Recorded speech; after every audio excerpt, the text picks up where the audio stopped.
Oo. Uy, sorry. Walang pati ng Paskong Kapatid. What does that mean to you? Siguro walang katapusan ang Paskong, pagkakapatiran, togetherness, parang gano'n. How are you enjoying, of course, Singgaling, the whole gang? It's been, Sobrang ilang saya. seasons na rin? Hindi ko na maalala Oo. kung ilan, pero sobrang saya. Sa sobrang saya, hindi mo na maalala kung ilang episodes and seasons na. Pero ang saya lang kasi, sobrang relax lang kasama, walang right or wrong. Alam mo yon, parang nunega vibes, gano'n. Lahat talagang, kapatid talaga ang turingan. I love it. And actually, ngayon, what's Christmas gonna be like for you? Christmas kasi birthday ng baby ko yun eh. Kaya it's gonna be, always gonna be a fun Christmas. And ang lagi niyang request lang talaga to go out of the country. So Ay, yun, talaga? yun na. Hindi na siya humingi ng mga mas mahal na yung Oh, hindi na toys. So, Ilan taon na ba? 9. Oh my God! Yeah, 9 na siya. Grabe, ang bilis ng panahon. Sobra. How is it parenting a 9-year-old?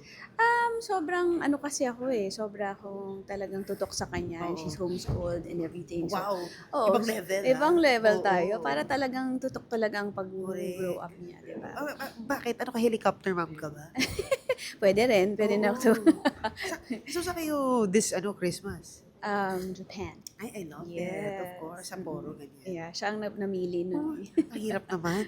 Oo, kaya pala Rocket is real kay Mommy Dina. Yes, true. Go lang. Hanggat sa merong racket, go, carry. Why not? You know, we always talk about you, your music, but we never talk about you, about being a mom. Diba? yes. So, nakakatuwa So for me na. lang kasi parang medyo private lang for me. So I don't wanna really talk about it. Kasi syempre sa camera, like, it's my career naman talaga. Of And we all course. wanna talk about it. Does she know? Does she know that you're Nina?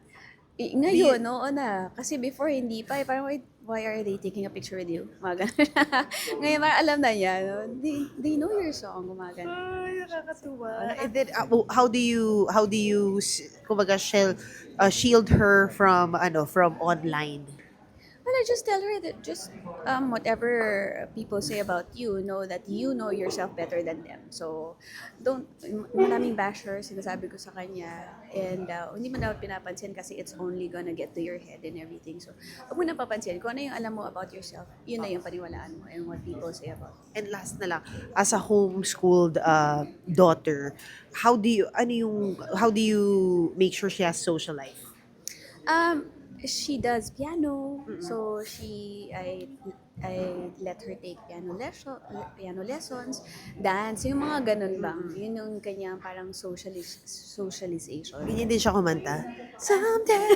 Ganun din ba siya? Sana, no, paglaki. Pero sobrang ganda ng boses, mahihain lang for now. So, Wow! sana tuloy. Naku, like mother, like Sana daughter. I matutuwa love ko siya with all my heart. I love it. Thank you. Ito na pala kayo. Ready na? Kukunan namin kayo.